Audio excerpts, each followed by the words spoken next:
Hello and welcome to this week's edition of the Time and Place podcast, where we discuss faith on the fringes and do our best to bring God's word to God's world. I'm Solomon, and this is Julian. Yep. And today we're going to be talking about church planting. But first, Julian, what the heck is going on in the world today? Today, nothing, because we have our guest for a short amount of time. So we're just going to jump into it. Our guest today, how's it going, brother? Hey, guys. Thanks for having me. You want to go ahead and introduce yourself? Tell everybody who you are, what you do. Yeah, man. My name is Carl Young. I'm one of the pastors at Alamo Ranch Community Church currently. My main responsibility there is to oversee our missional communities, and we're looking at planning a church soon. So I know we'll get into that here in a second, but yeah, that's me. Cool. So Carl is actually one of my elders for the next couple of months. Carl baptized me, so we're connected in that way. That's right. So you're planning a church. Why? Yeah, man. It's a great question. And we laugh at that, right? But I think there are a lot of bad reasons people plant churches. And so we have been praying about this for a couple of years now, with just some friends, obviously with my wife, and talking back and forth on this of why church planting, why San Antonio, why now. And so, man, because I think the best reason is that there are still people who are lost in San Antonio. And so we think that planting churches is one of the best missional strategies of seeing people come to Christ, just really kind of saturating San Antonio with the gospel and having these hubs that we call local churches to be sort of home bases in making disciples. And so, yeah, we think God's calling us to do this. So you're one of two church plants that we're going to have pretty soon. Hmm. John Paul's going out. You're staying in the city. So Yep. what was behind your motivation to stay in the city? Because, looking at San Antonio, there's a ton of churches, two on a block if you wanted to. So Yeah. why here? Yeah. So we didn't feel like God was calling us to leave San Antonio. We 11 years ago felt that God was calling us here to help plant and start Alamo Ranch Community Church with a few of these other guys, and just haven't felt him call us to leave this place. And so because we are a part of the Acts 29 network, one of the things that we did was kind of look at the city and say, um, where are there not where is it not saturated with Acts 29 churches? So that was just kind of practically one of the ways that we kind of prayed about where could we go that is pretty formational. What's a location that's formational for the city of San Antonio overall, and what does it look like to uh, plant there, build relationships, start preaching the gospel, and inviting people into that. And so we just had a conviction that God is keeping us here to see more people come to Christ in this city specifically. Mm.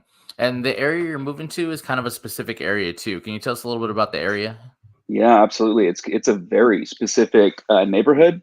It's called Mankey Park, and so I think there are probably between 4,000 and 5,000 people. And so Mankey Park, it's literally, if you're looking on a map, if you zoom in a ton on a map of San Antonio, Mankey Park is literally a strip of land that connects the San Antonio Botanical Gardens to Brackenridge Park. And yeah, there are probably 4,000 or 5,000 people there. We're looking to and meet in an elementary school there, Lamar Elementary. And so we think that God is placing people all around the city to make disciples. And so we literally, Mankey Park really literally has boundaries around it to where you say, I'm in Mankey Park or I'm outside of it. And so we say, no, we can start in Mankey Park. We know exactly the people God is calling us to, and we start there. And we pray that every person in Mankey Park comes to know Christ. And let's see what he does after that outside of it. That's a really interesting way to look at it, because I think sometimes we can make the mistake of thinking we're going to take the city, right, for God, or we're gonna overturn the whole city. But you're looking at just one microcosm and saying this is where we're going to start. This is where we're planting a flag. Um, and you talked about how there's some bad reasons to plant a church. What are some of the bad reasons for church planting that you've seen? Man, gosh. I think some bad is just because, we're like, if there's like a church split, or I'm just kind of tired of where I'm living and tired of my role here. So I'm going to go start something new because Mm. I am entrepreneurial or something like that. Just kind of tired of the old and wanting to start something new. I don't really think that honors the Lord. Also, just to make a name for ourselves, that is becoming more popular, I think, to build our own platform to send us to some other next step ministry or whatnot. I think, and then those are just temptations. I mean, those are absolutely temptations that I've faced as well, and that I still deal with.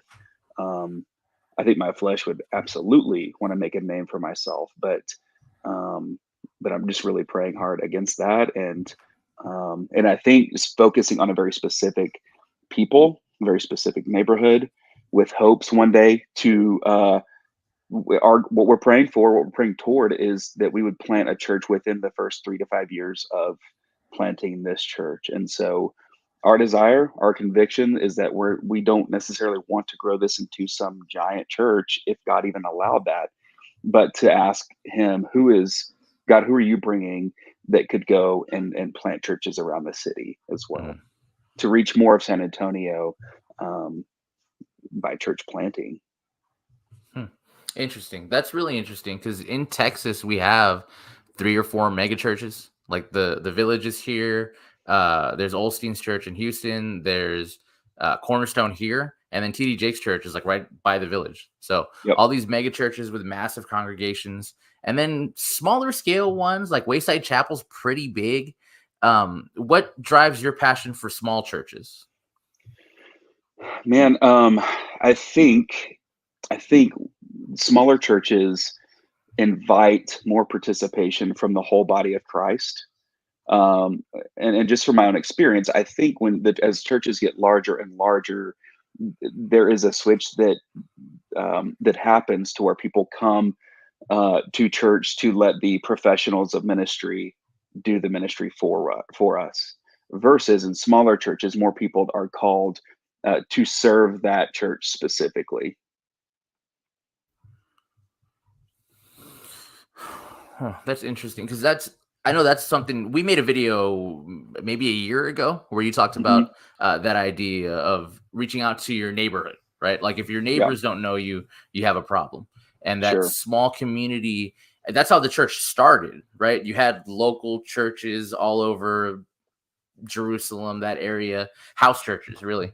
Yeah, yeah, And in America, we switched to kind of a one size fits all business model with like a head pastor, CEO, and then a company he leads. Basically, your church is a brand. right. And that's one thing I do like about ARCC and what you guys are doing, is that model doesn't really exist there. It I think that model can work, right? And I've talked with other pastors, and like, it can work if those roles are being stewarded well. If people are being equipped for the work of ministry, as Ephesians 4 says, the apostles, prophets, evangelists, shepherd, teachers, they are the equippers of God's people to send them out to do the work of ministry. And so it's not just one pastor or two pastors, and we come and I think it was Jared Wilson said this. He says, we have this deal that we've made where people come to church, and we have this agreement. Pastor, you do the ministry, and we will pay your salary, but don't ask us to do the ministry, because that's the work, that's the job of a pastor. And that biblically, that's just not a biblical idea. The pastor will do some work of the ministry, but with all of the equipping going on in the church, we are to equip every saint for the work of ministry and help understand the gifts that God's given His church and employ those in discipleship. Yeah, that's interesting. Sorry, I have a bad echo in these headphones. I go to the well. I think you actually preached at our church Yeah, a few yeah, times, yep, and yeah. So we're technically, I guess, still a church plant. It's been a while, but we're still like kind of planting. And that idea, yeah, of like this kind of consumer mentality in church, is kind of weird, because I've been with the well since the living room, like since like the very beginning, mm, and so to see like the people, like kind of old school people who kind of have that mentality also of like, hey, there's shovels at the door, grab one on your way in, Yep. versus like as we kind of get a little bigger, people just kind of coming and sitting and leaving, it's like, okay, that's not really like what we do here. Like you gotta do something. You got like we literally have to. Like if volunteers are not doing something, we don't have this ministry or that ministry or this thing. So you kind of have to participate in this. And there's no sideline sitting, like it's not even possible. Like we wouldn't have a church if we had that, like at this size, at this scale. One thing I have noticed in like I guess going 8 years now, or 8 or 9 years now of being at the well, is we live in a very transitory, or like is that the right word? Yeah, People move around a lot. Yeah.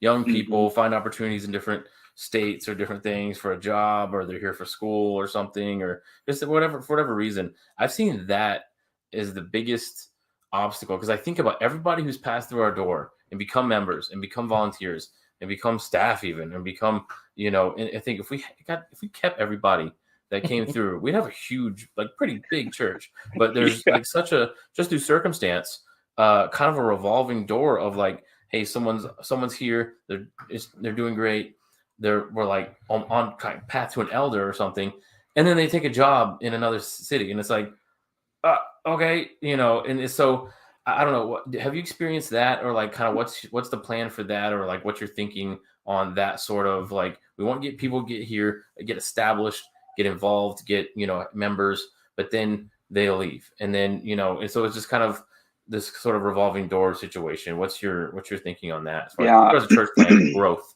I guess?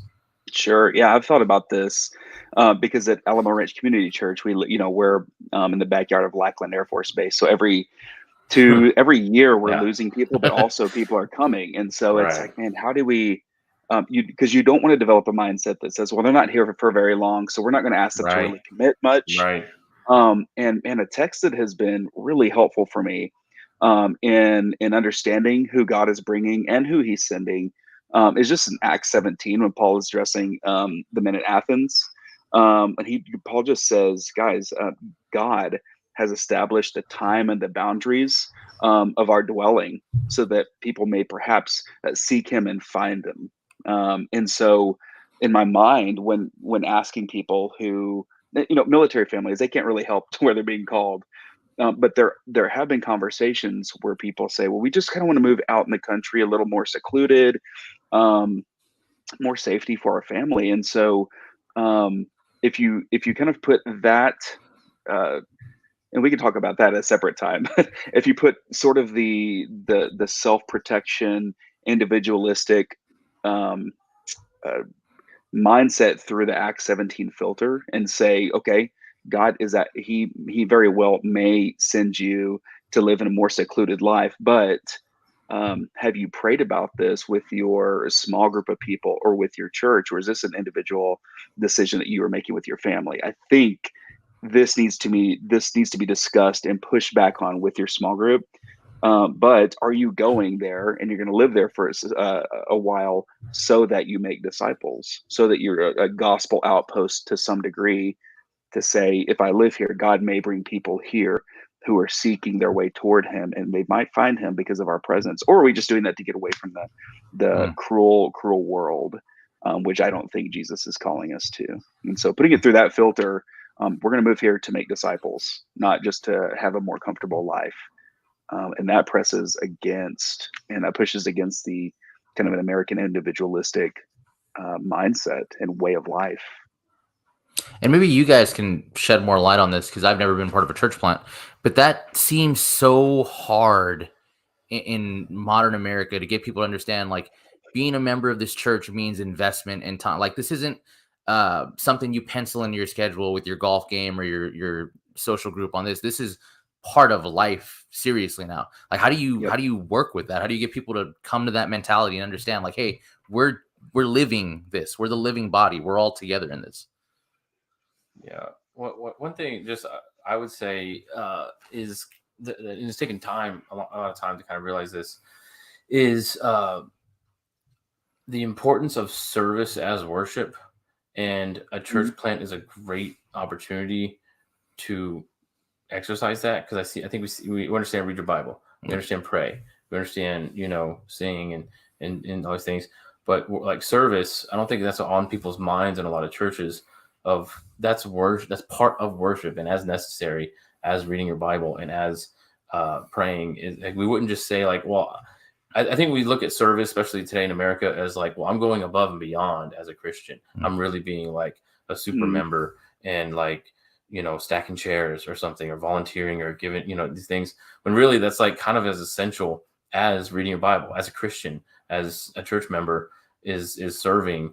And there's a lot of opportunities in the church plant to serve. So, but with new people that come in, it has to be kind of a paradigm shift in that of like, how you read your Bible and pray? Yeah, serving is like part of that, and not just a super extra thing to do, but like kind of a base level fundamental part of the Christian life. And guess what? In church plant, there's a lot of opportunity to do that. I've had to learn that myself, and then even just like kind of how to articulate that in small groups and discipleship groups. Like, I'm part of the setup team at my church, and so what we started doing was right before church, we would have a little discipleship group where we would spend an hour and talk about, go through the Bible where it talks about like service as worship, or people serving the church or serving each other, and how that's glorifying to God, and how God cares about the little details. We're setting up pipe and drape curtains and setting up chairs and stuff. And it's like, these little details matter, especially when you start reading like in Exodus and like Leviticus about the tabernacle, and it goes into excruciating detail of like the length of pipes and the rings and the what kind of fabric. And it's like, that's a lot of weird just detail. Why is that in the Bible? It's like, because it's important, because God cares about those details, and it's just part of the bigger overall why. That's a big part of it, is getting people to understand the bigger why in all the tiny little details that seem insignificant or seem just like we don't have to do that or whatever. That's something I've really had to learn, and that is been kind of hard to like teach every single new person that comes in. Like, hey, this is a big part of it. I don't know. That's to get people to stay or get some buy-in from people, or commitment, I guess, too. What do you think, Carl? Man, yeah, I agree.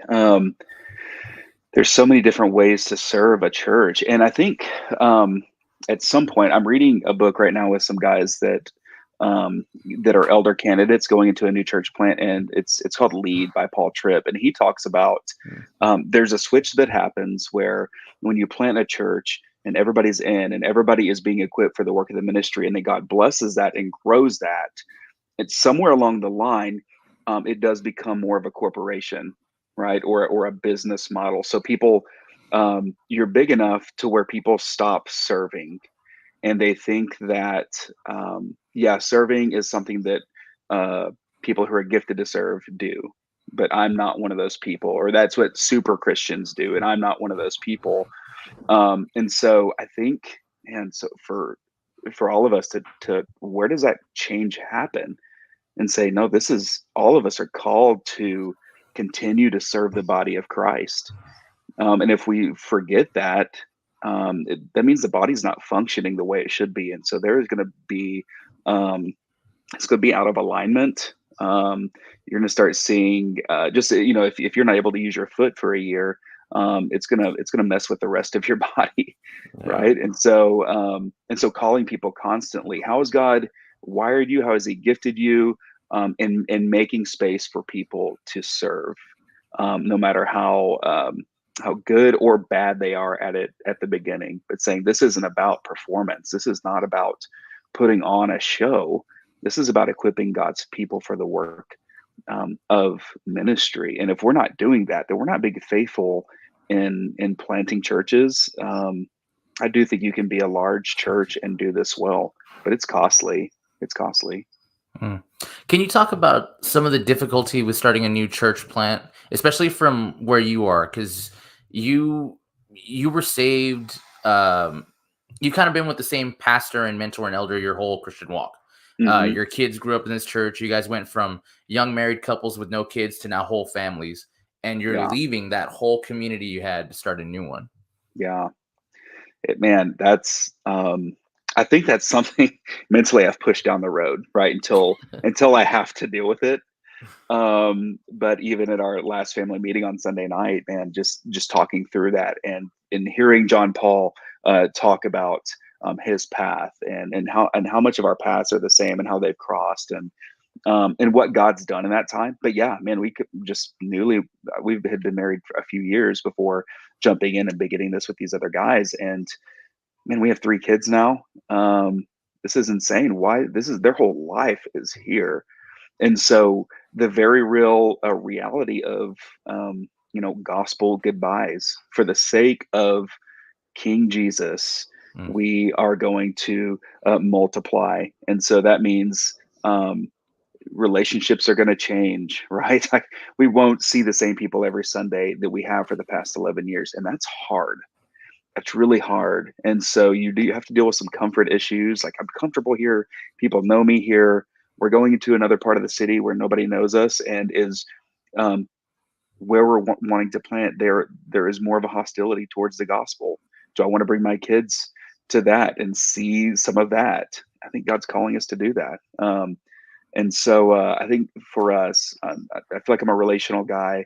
My wife has built just amazing relationships over the year. That's going to be really hard and for our kids. But it's worth it. And we're still in San Antonio. I can't say the same thing for John Paul, but we're still going to be in San Antonio. But yeah, not seeing, the guys that have discipled me from day one and been a part of this, that will be tough.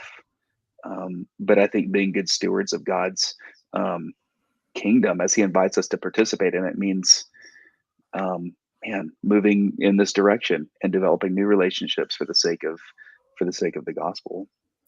That's something that it's interesting you say that because it's something I've experienced with a small discipleship group I have with a couple guys at my church. And it's been consistent, which is rare. That we've been meeting for about 3 years every Friday and going through books of the Bible and going through things together.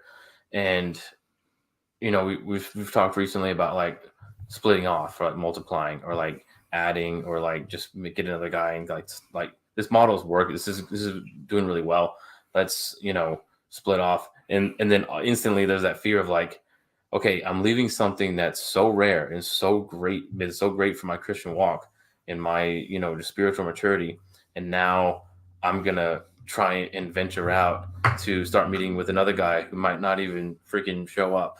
You know what I mean? And then it's like, okay, then where I'm at, I'm trying to, but then they're not, then weeks and weeks go by where I'm not in that group anymore. And then I'm just kind of trying to do it myself. So I guess the question is like, how do you know when it's time to multiply? Because I can't imagine you ever think like, we're ready. We've arrived as a church. We're established, and now we can start. I'm sure there's still mountains to climb or fires to put out, and it's like, okay, we're going to multiply. Or it's like, okay, well, how do you know when? I guess is like quote unquote ready to like make a move like this. Yeah, I guess I maybe have to say this disclaimer as a Christian, like we're never ready, right? God makes us ready. Right. Yes, but I do think when you spend time with people over a long extended period of time, he does make you ready together. And so our core team as of now, we have about 10 adults, and most, I guess probably 8 of those we have been in the same missional community together for the last 4 years or so. And so and we all have seen one another use their gifts in organization and teaching and leading worship and teaching kids and making dinner, serving the group in different ways, and seeing people come to Christ. And it's cool for me as a pastor that yes, man, I've invited people to our group, but it's the other families in the group that have invited their neighbors and their coworkers and have seen them come to Christ. And so in my own life saying, okay, I think God has used me to equip other people for the work of the ministry. And now they're doing the same. The other people in the group are equipping the other people in the group with how God's gifted them. And so the organization-minded people have helped me in that tremendously. I'm not an organized guy. And so I'm like, what are we doing? Should we even do this? I don't, but having people come along and say, yeah, I got this. This is easy. Now show me how to like have a neighbor over for dinner. Praise God. And so over the past, 4 years or so, just close proximity, seeing each other 2 or 3 times a week, has built this camaraderie of saying, no, I trust that you are ready to make disciples, and at the same time still disciple me and equip me and teach me. Um, I consider myself more gifted like as an evangelist. Um, and so not primarily a teacher. I'm an elder of our church. I'm able to teach, and I think I'm okay at it. But there are people in our group who are gifted as teachers, and so man, they're ready to teach and to teach other people how to teach. And so I benefit from that. And so overall, the big picture is this group has made disciples together. It's not all reliant on me, on one person. And God's going to take this group of people and set us down in Mankey Park and make disciples there. And we think it's worth it. Now, you were talking about how in the area you're going to, the beliefs are kind of hostile to the gospel. Can you talk about that? Like, what are you walking into in that area? Yeah, it's people that live in that area kind of consider it like a mini Austin. And so it's a progressive neighborhood, and you go through each street and you see signs in the front yards of the rainbow colors with each of the 5, people call it the secular creed. People put signs in their front yard of what they believe. And so it can be intimidating to say, man, this is I just, from experience, know that this is going to be more hostile than living in Alamo Ranch. Right. And so changing the mindset to say, okay, they have a sign in their yard. I know exactly what they believe. And so I know what idols they have. I know what story is framing their life. And we can have a conversation with these people with the true story of the gospel and show why Jesus is a better savior than like government reform or better roads or better schools or, police reform or anything like that. Jesus is a better savior than these temporary things that people place their hope in. And so we've gotten to send out surveys to people in the neighborhood. Most people have been responsive, but even today, a lady just said, hey, just heads up, he's wanting to know if the neighborhood needs a new church. And I'm like, that was one question. But what we're asking is, we want to know what you think is beautiful about the neighborhood. What do you think is broken in the neighborhood? What do you think will fix it? And so things like that. But this lady saw one question out of 7 or 8 questions and zoomed in on that. Right. And so it's like, well, there's something there. There might be some hurt there, or just straight hostility towards the gospel. So it would probably be easier to have a gospel conversation with her versus someone who's just kind of apathetic towards the things of God. And so for us, it's like, cool, we know exactly where to start the conversation, or at least know where they think salvation comes from, and it's mostly a temporal thing. Yeah, there's this book called The Unsaved Christian by Dean and Sarah, and he had a story in there about these 2 guys coming out of seminary, and they were kind of going to do 2 different states, 2 different places to like start ministry and church and stuff. One guy was going to like Portland, Oregon or something, and one guy was going to somewhere in Alabama, and the Oregon guy told the Alabama guy, oh man, sorry, that's gonna be tough. And he's like, what are you talking about? All the atheists love him. He's like, yeah, I know what they think. He's like, but you're going to a place where a bunch of people think they're Christians. Yeah. He's like, you're gonna have a tough time. I'm gonna be pretty easy as far as like, man. So it's like you said, you know exactly what they believe, you know how to speak to them. They know they don't agree with you, versus like sort of country club, sort of cultural Christian, environments that it's like, oh man, you guys think you're Christians, but you guys are like way off of the Bible and everything. So I don't know, maybe a little word of encouragement too, as far as going to the lion's den.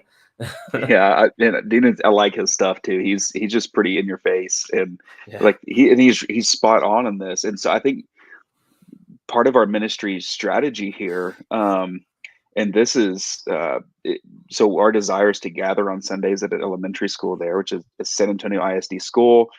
SAISD is 80% low income, and so part of our strategy is we think God's calling us to be a generous church financially.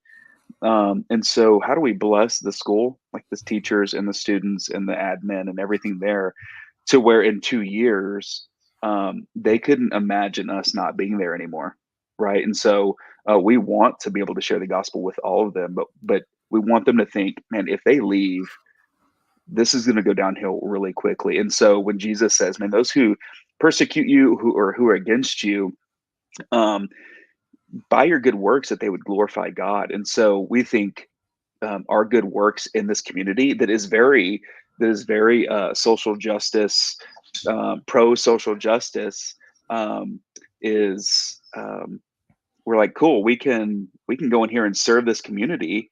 They might think it's social justicey, but we're simply obeying Christ and serving this community with financially and with our energy and resources. And what can they say to that? They might hate our theology, but man, they cannot deny the good works that God is calling us to, because it's gospel motivated. How's that work in a government funded building, starting a church in a public Yeah, school?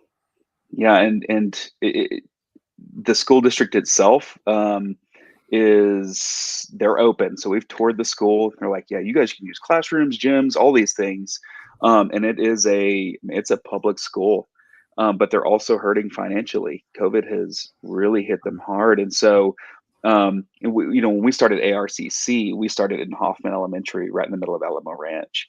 And so, hey, when you can kind of say, hey, listen, the money that we're giving you this year will pay a teacher's salary. That's helpful. Yeah. That's helpful. And so you guys are always trying to fundraise and raise money through the district. Let us pay a teacher's salary with what we're giving to you guys.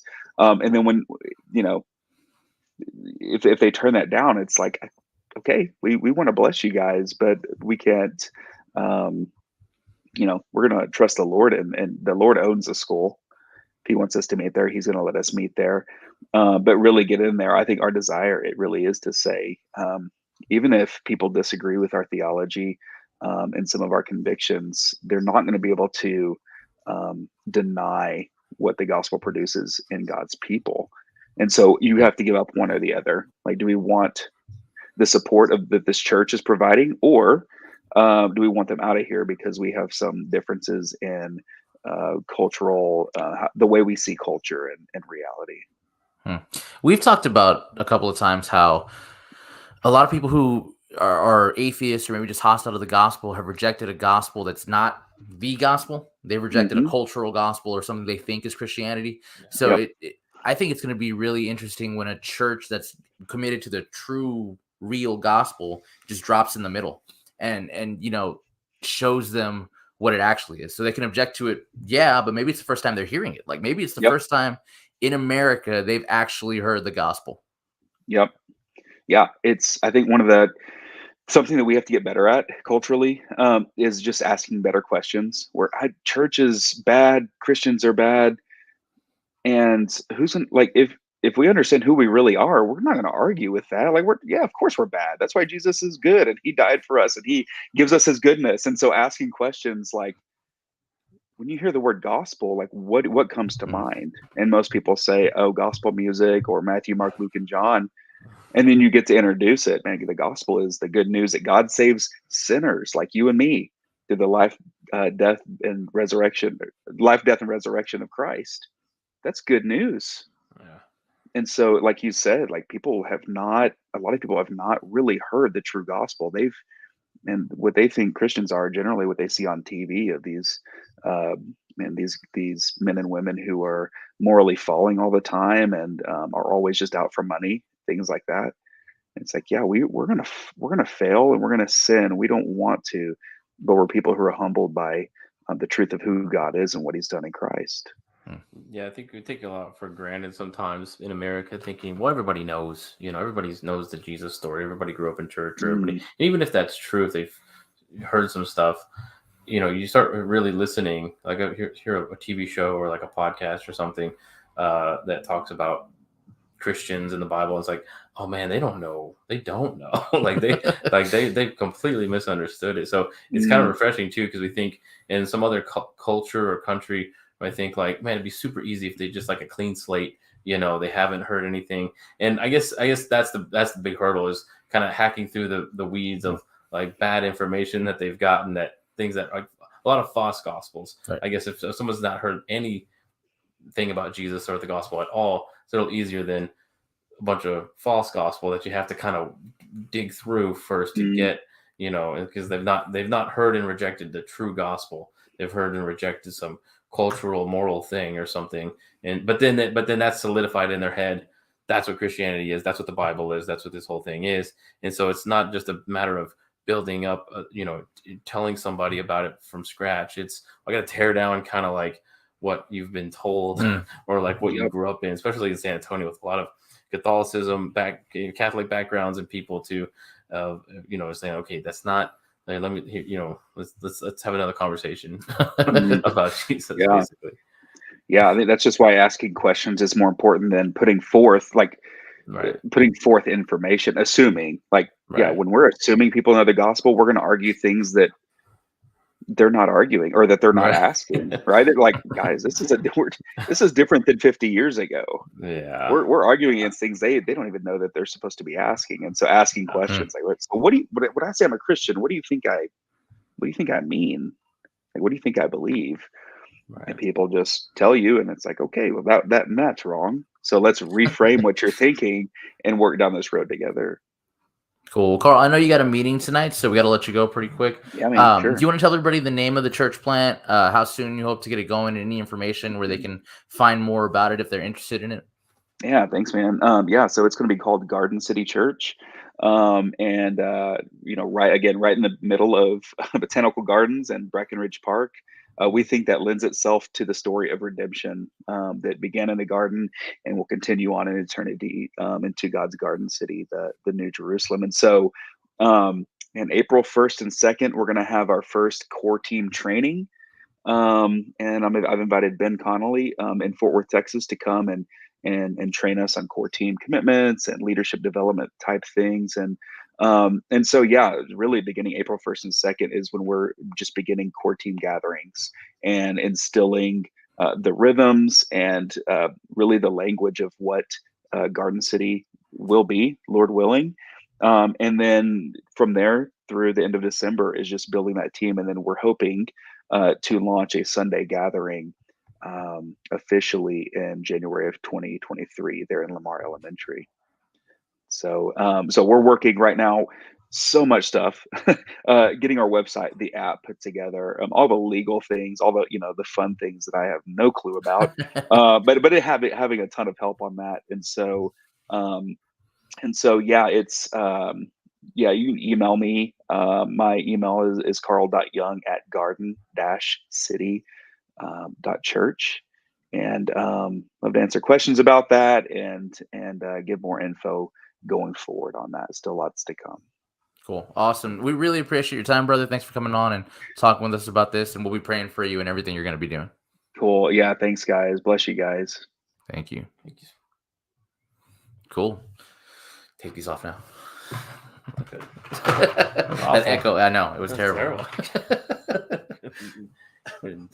Man, church planning sounds terrifying to me. It really does. Yeah, man. I can't even I'm just like a volunteer at one. I'm not like part. I would really consider myself a part of like a church planting team or something. Right. Kind of You just showed up. Yeah, showed up. I was like, all right, I'll work, I'll do stuff. Yeah. I know, man. It's hard too because it seems like you have to rethink everything of like, well, what do I even mean by church? Right. We're gonna have music to begin with. Yeah. We're gonna have what does that mean? Like, what are we doing? And I mean, for the well, it was literally just in a living room. It was like a Bible study, and on Sunday nights. And then there was always the intention of planting a church, right? But that's the way it started. Was in someone's living room. We just had people, and that's when it was the most like come and go. Like there was a lot of people that were just kind of friends. There were people that like I knew the pastor from an old church that we had both gone to. He was a youth intern at this old church I went to, and I was still going to that church, and then was looking to the church was kind of falling apart. And that's when I met Lauren, and we were like kind of looking for something different.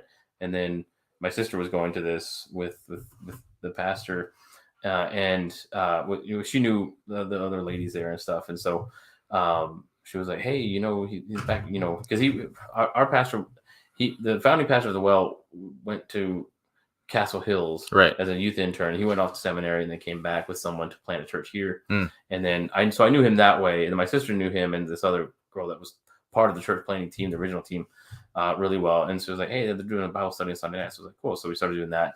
And then I talked with the pastor about it and kind of laid out the whole plan of like, here's what we want to do. We're planting a church. We're trying to grow. I'm like, cool. Well, I'm in. Like, let's do it, you know. But yeah, there was like a lot of people that I think back to then of like, because you think about it like, okay, we're planting a church. Let me look around. It's like, okay, this is the church. And then, but it's not. Like, those people are all gone. Right. Like, we've got like 3 of those same people. Even the founding pastor is gone. Even the founding pastor did not like, yeah. So things change. And that's what's weird too. You think like, well, we'll just start with, 5 and then it'll become 10 and then it'll become 20. And then we got a church. It's like, no, we're going to start with 5, lose 3, gain 6, lose 2. Like, and it's just like this constant, like up and down fluctuating of just a lot of different things happening. I don't know. It's been a crazy ride from the living room, but, and we're still, I feel like just going, we haven't really like arrived yet. But again, that's why I asked him like, well, how do you know, like you like arrived? Right. Or, like, because I feel like you would never, like you said, you're never like done. Yeah. But how you done enough, you think, or to like this is an established church, yeah. and now we can move. Yeah. Yeah. It's like it's such a fragile thing, even just starting it and growing it to now split it off is like that's too much. That's too big of a change or something. Well, it's weird watching like, it I from. want to wait till we have like 500 people, and it's like, okay, now go.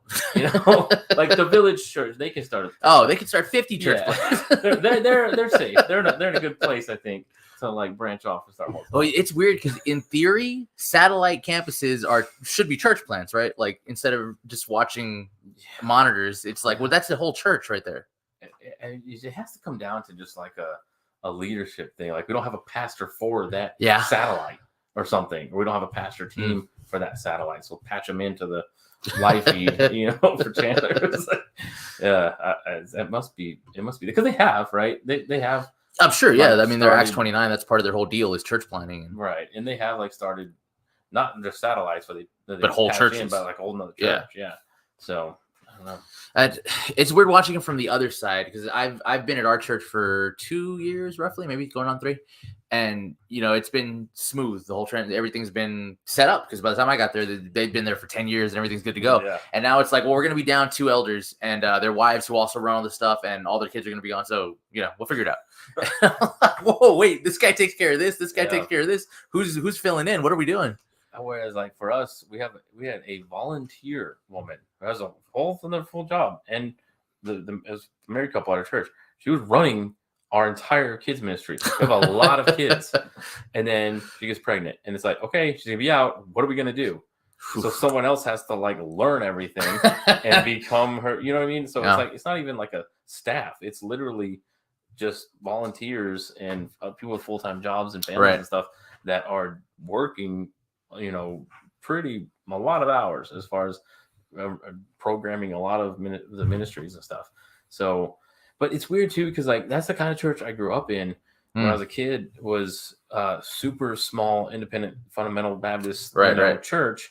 And we was in Wichita Falls, which is a military town. So I really knew what he talked about as far as like people coming in and then they get stationed every like 4 or 6 years and they're gone, and so, but yeah, all the, like our pastor was a mechanic. And so like he was bivocational, like our lead pastor was bivocational. And so it's like, okay, that's kind of what I thought like church is. Right. And I knew it wasn't that. I knew enough to like, but that was a church you were used to. That was a church you're very comfortable in that kind of church where everybody has to do something, and so yeah, it's kind of weird almost to be in a like to if there were to be in a big church, like a mega church, which I've been in, and it's like you do kind of just come and go. And I guess in those situations, you find that tight-knit community and sort of that small church mentality environment in a small group or in a Bible study or something. Because when I was at Castle Hills, it was a pretty sizable church. Yeah. It was the college ministry that was like, well, that's my church. Those are the people I know. That's who I know. That's where we're hanging out, Bible studies and stuff, going to Whataburger and doing stuff. Like everybody else in the church, like I don't know a lot of people's names. I don't know any of them. But like, so it's almost like in a church, there are different ministries that are your, church or whatever. But do your church have a youth group? You know what? Carl actually was the youth pastor for a while. and he came to the conviction that a youth group is not a biblical idea. Really? Yeah, that was his conviction. So he dissolved the department. Yeah, basically. that's kind of my thinking. Yeah. Man. I hope our church. We don't. All our kids are super small, like super tiny. Yeah, that's kind of where we are right now too. We don't have a lot of teenagers anyway. Yeah. Well, we've had teenagers, but they left because we have youth group. Those families left, and that's another thing too. I feel like if everybody left because we didn't have something, we wouldn't have anything. We wouldn't have any people, because it's like someone's complaining, "Hey, you don't have a youth group." It's like, okay, go start one. Right. You've got 4 kids. You've got a youth You're group. the youth group. Go ahead. Go start it. What are you talking to me? But yeah, the idea of youth group, I think, is not a great idea. Yeah, I think it hinders. That's why we go to college with bad theology, because you've been held back kind of at the kids' table for so long. You don't get into the real stuff. And the idea of a teenager, is the invention of a teenager, is brand new. Like, right. That didn't really exist till like the 40s or 50s. Like a teenage, like, what is that? You're either a child and then an adult, and you go get a job. You're in school for a little while and then you go get a job. Usually like 13 years old or something. Right. Well, you knew all you needed to know at school by then. Yeah. You're good. Yeah. I mean, well, in the menial cog in the machine job you're gonna have, that's all you need. You're gonna farm. You can be a farmer, right? You need basic math. The first 13 years of your life farming. You got it, right? Now go farm. Now you're going. Man, yeah, I don't know. Being at this new church has been different for me, because I went to a smaller church, but it was. Everybody did know everybody, and there was deacons, and we were established, but it was still kind of small. Yeah. Right. So, but everything worked. Everybody was there to take care of everything. Is there a perfect size for a church? Oh man, once you get to like 100, 200 people, it's like, this is getting dicey. I can't know everybody. Yeah, we're just below that, and I feel like, I don't know everybody, but I know most people. Well, it's not even knowing everybody. I think it's.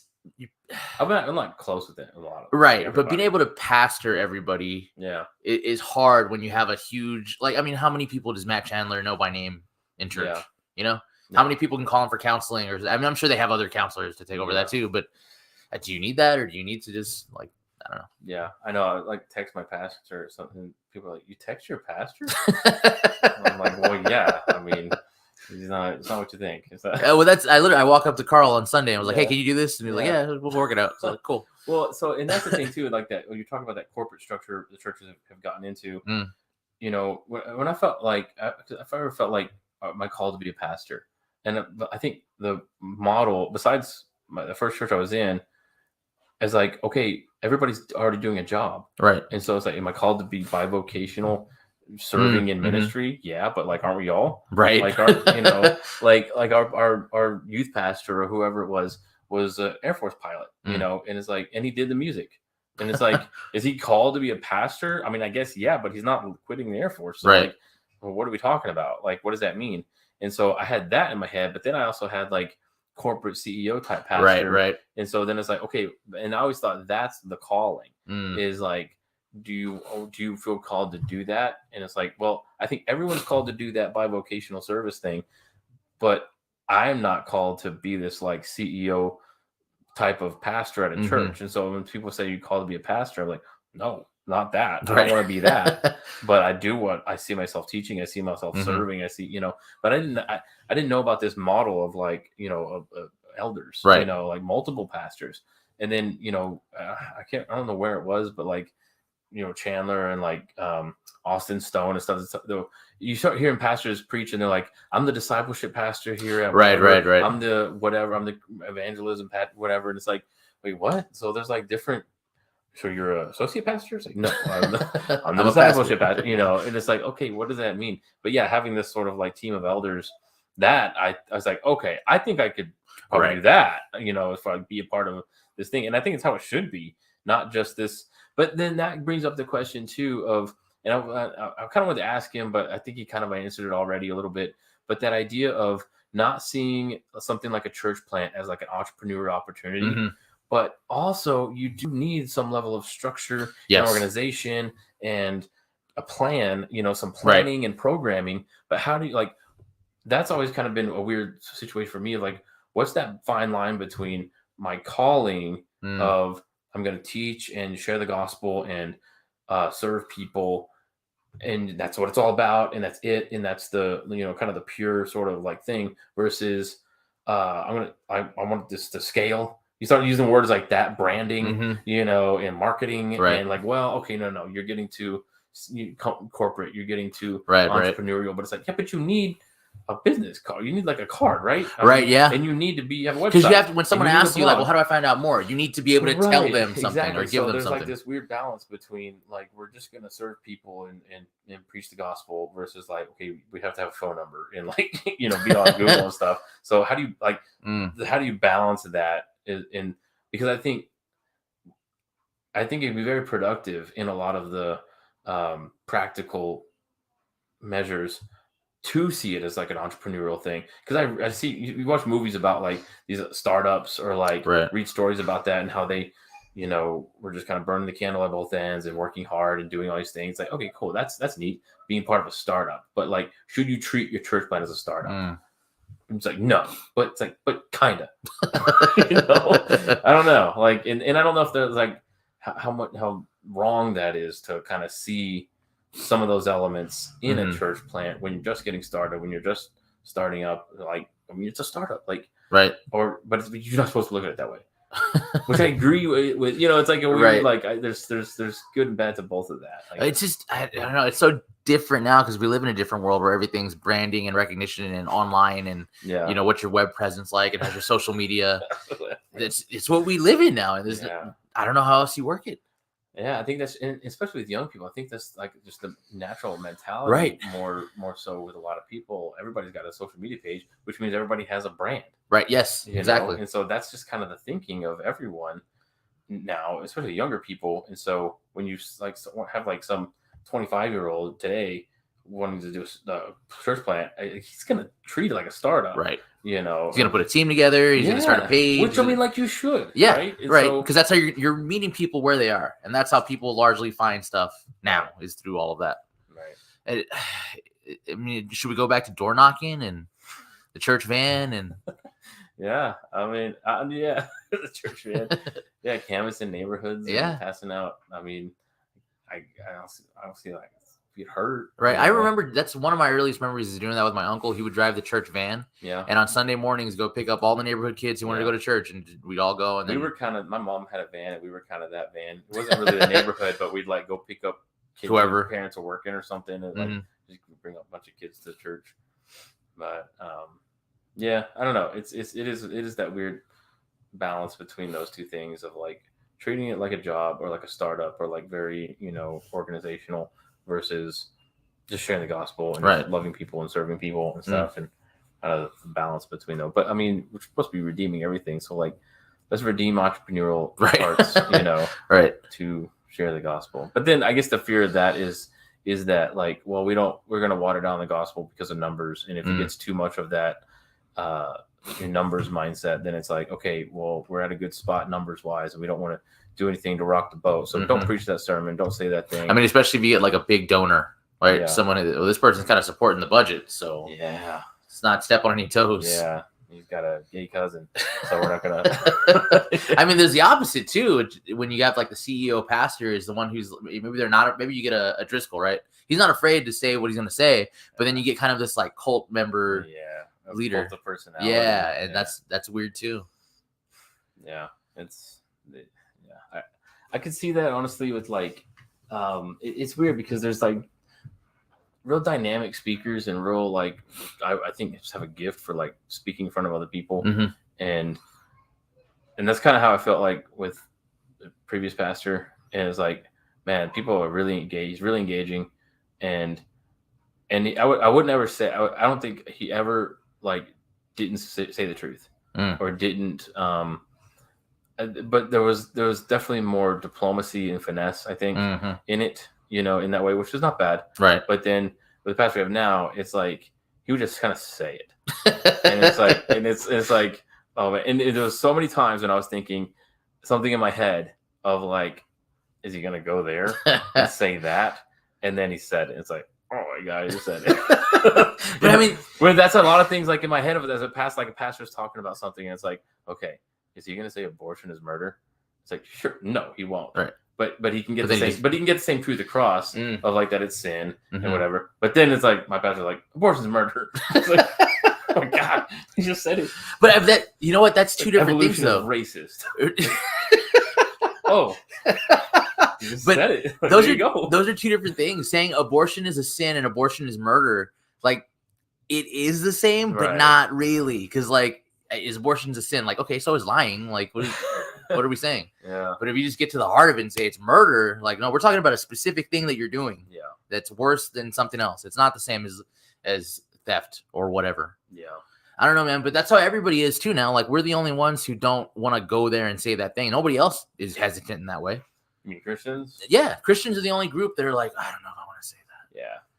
Well, I mean, I think there is sometimes sort of a cheap shot effect to it. Yes. Like, you're just trying to be yes. inflammatory. I think that's a lot of people with like a pagan mindset and worldview and stuff. They're just trying to be, they don't act like people like shout your abortion or like do it. It's like, okay, you don't think it's that, but it's going to rile people up. So you're just saying it. And so we should do the same thing. Right. Where it's well, I'm just going to say something and then just whatever. So we should speak the truth in love, but it should be truth. And there should be reason behind it and like an intent behind that. And just, we should be speaking, hate that word, just like authentically, of like, you know what I mean? Yeah. But like scripturally of just what it says, but with the intention of, hey, I love you and I don't want you to right. lost, and I think that's the difference a lot of time with attitude is when I watch like just general conservative people talk about topics that they feel passionate about, like abortion or like welfare or whatever. They're just making sound bites. It's like they're getting off on like on the rage. Even though they're saying like something real and true. It's like, okay, but what does that have to do with what we're talking about? Well, it's almost like they get happy whenever someone's banned from Twitter. Like, we got another thing to fight about. Like, okay, but that's not the point. Cancel me. Yeah, yes, cancel me. Exactly. They want that. That's what they want. And it's a different attitude from like the idea of Paul is like, in jail, he's going to convert people. On the streets, he's going to convert people. Yeah. He's going to go to he's like, I don't want to be here. Right. But while I'm here, I'm going to be doing to preach. Yeah. It's not like, go to jail. Yeah. You have to be in jail. It's like, no. That's how you get reached. You get headlines that way. Yeah. You got to be in jail. Oh, man. Like, you don't have to be in jail. I mean, you might end up there, but you don't necessarily have to. Yeah. Oh, it's weird. It's a weird world, especially with church planning in right now. But yeah, I hear stories, man. I was just like from my pastor and like old stories and stuff. And I think about that because my pastor's my same age. I'm 2 days older than my pastor. and it's just. So you're literally his elder. No. But yeah, and I hear some stories and hear things and it's like, oh my gosh, I don't know if I could. I think about my life and my past and things that I freak out about or think are a big deal or stress about or get offended or, get like angry or at people because they say something or they're lying about me or something, whatever. And I hear some of his stories. I'm like, oh my gosh, dude, like this is you're such a different wavelength of like crap you have to deal with. Yeah. And stuff. And just, I don't know if I would have like the fortitude for like a detrimental amount of doubt to start creeping in of like, what am I doing?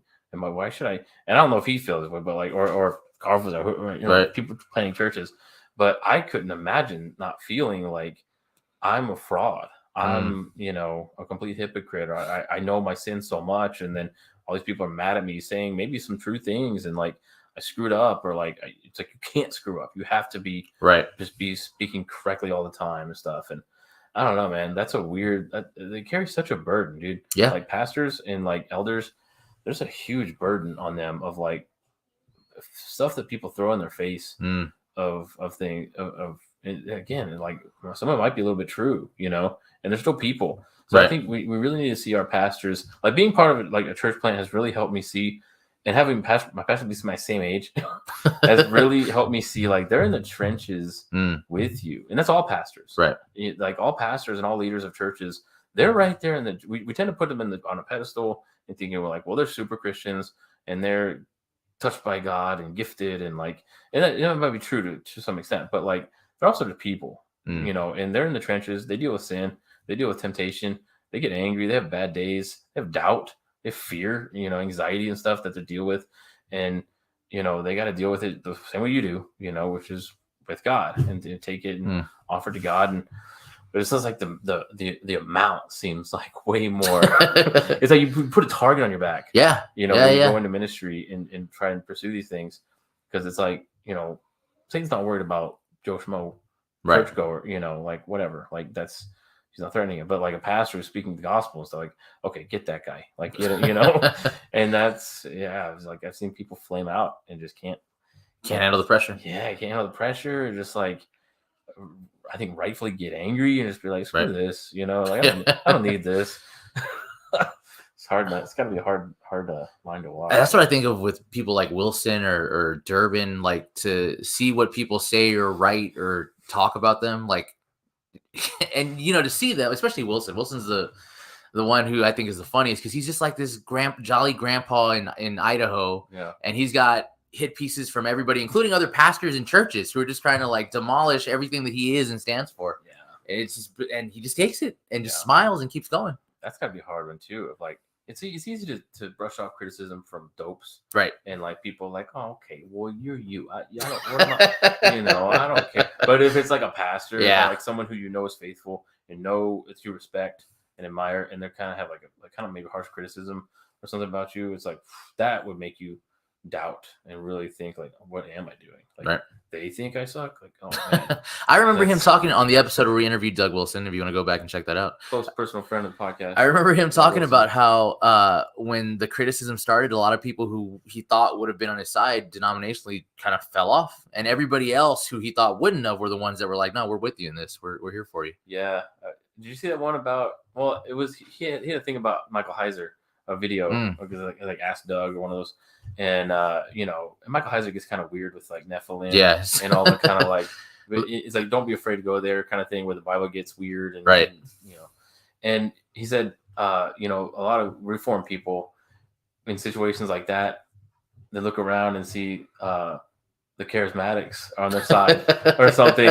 It's like, wait, what? Like you're here? And like, yeah, we're used to being weird. You know, you can get a little weird with us, you know. And so it won't be the, you know, the heady sort of people kind of coming into those zones and stuff, into those true godly biblical zones, you know, where things get weird. But the charismatics might, you know? Yes. So like who you might not think back you up, be on your side, or who you thought you'd probably never be on the side of anything with. It's like you all of a sudden find yourself there. Faithfully, biblically, you know, honestly, and so it's like, oh wow, this is weird. And I think that helps too, because when you have that commonality on some things, then you can kind of have a dialogue about things you don't agree on, and they'll understand like, well, we're not trying to tear you down. We're together, clearly, right? I was, you know, we went to SeaWorld this week, and there was a group of, I'm assuming because I didn't talk to them, but kind of those hyper conservative Pentecostals with the long dresses and everything. And some denim skirts. The denim skirts, ponytails or high, the real thick bun because you never cut your hair. No bandana on head. And that was like a punchline for me a long time. It was like, those people, they can't do anything.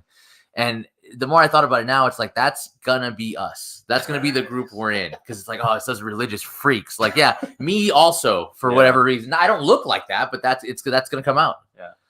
I was talking to somebody, and they're saying like their neighbors think they're a Christian, or they know they're a Christian. Like, but then we had him over for dinner, and it's like, and I was like, and then I found out you were a freak. It's like, yeah, we're all Christians. This is South Texas, all right? Like, we're all Christian, but then it's like, oh wait, you read your Bible? Yeah, you got a Bible out? You think the Bible's true? Okay, you're weird. Yeah, that seems to be the dividing line. Yeah, no, for sure. A lot of cultural Christianity and like real faithful belief is like, no, this is real. The Bible is true. Right. The Bible is 100% true, and it's the source of all knowledge and wisdom. And it's not just a bunch of good, wise stories. Like, it's the base of all truth. And it's like, oh, okay, you're kind of going off the edge there. You know? I thought you were. It's not a Christian, but I didn't know you were weird. Yeah, I didn't know you were one of those. You're church, but you know, I don't. That's weird. Then you're the people with the shofar, and you're in the same group with them. Yeah, man, you gotta embrace the. You gotta embrace the weird. Weirdo. Even with like conspiracy people, I know they're weird and they're out there. We don't agree, but like, you know, at least. They're the ones that are like, let everybody be free. They're not the ones who are like, lock everyone down, shut everything down, kill their bank accounts. All right. You know, I don't know. You got to get used to being friends with weirdos if you want to be over here. Yeah. Cool. Well, we thank Carl for his time. Hopefully, we already set it up. So in 3 weeks, my other elder for the time being, who's also starting a church plant out in Brownwood, is going to be on here to discuss his whole thing, because he's going a little bit further out. And I think he's really going into that Bible Belt, everyone's a Christian area. So it's kind of the opposite. It's Yeah, like exactly. Zero story. Yes. It's like, they're both going to different people. areas. That'd be interesting to track the say progress, but the progression. It'd be, it's funny too, because they basically got saved together under the same pastor in the same church. Group came up, started families, and now they're going their separate ways into different parts of ministry. So it's weird too to think about too, because I think about like our growth as a church and money and resources and ministry and stuff, and it's like, more money, more problems. Because there is that, like, that idea of maybe having a cash cow or something, and then it's like, okay, how has that shaped the dynamic of what we do? Because we've seen growth, we've seen fruit, and now they're pissed. You know what I mean? Or like this group of people that have been kind of supporting financially a lot. We touched their issue. Right. Everybody's got an issue, right? Or to some degree. And it's like, just that's when you gotta like just have those hard conversations of like, look, we're pointing to the Bible, and that's it. This isn't a clash of personalities or opinions. Like I'm gonna be pointing to the scripture every time. Right. And so like that's gotta be behind the basis of any support, I think, with church. Because that's like where a lot of people finding problems with like tax exemption status and stuff with churches in this new like Equality Act. That's probably one of the biggest threats of religious liberty, right, in a long time is the Equality Act. Like, if you're a Christian school, you cannot not hire a gay teacher or something, and if you do, you're going to get sued, and we're going to take away your exemption. And a lot of churches depend on that tax exemption status. Yes. Where if you take that away, that's it. They're done. Like, there's a lot of like their financial support is built on that, and that's why like Southern Seminary, they don't take FAFSA. They don't take Pell Grants and stuff, because as soon as you do, you're okay. Now you're good. You're dependent on They got you. They got you. But it's so hard because it's like, cool, I'll take that. And the government's involved, and we'll take. That's what I was wondering about, like the school, the public school. Yeah. But it sounds like they need them. Yeah. Well, which is a good position to be in. COVID was the leveler. Yeah. The good side of COVID is that it killed all the illusions, it killed all the rules, it got rid of all the curtains, whatever there was, social niceties and proper whatever is all dead. We're all back. Cards are on the table. Yes, everything is what it is, and we're just saying what we think now. Yeah, I mean that's good, I guess. Right? And you shake it up. What's in Hebrews? He shakes the foundation of the world, so things that can't be shaken remain. All that social structure is gone. Nope. That happens from time to time. But, cool. Well, again, we thank Carl for being on here. We're looking forward to John Paul being on in a couple of weeks. Until next time, this has been the time and the place. Like, share, subscribe. Spotify, YouTube, iTunes, Twitter, anywhere you're on, we're on. Thank you for coming, and we'll see you guys next week.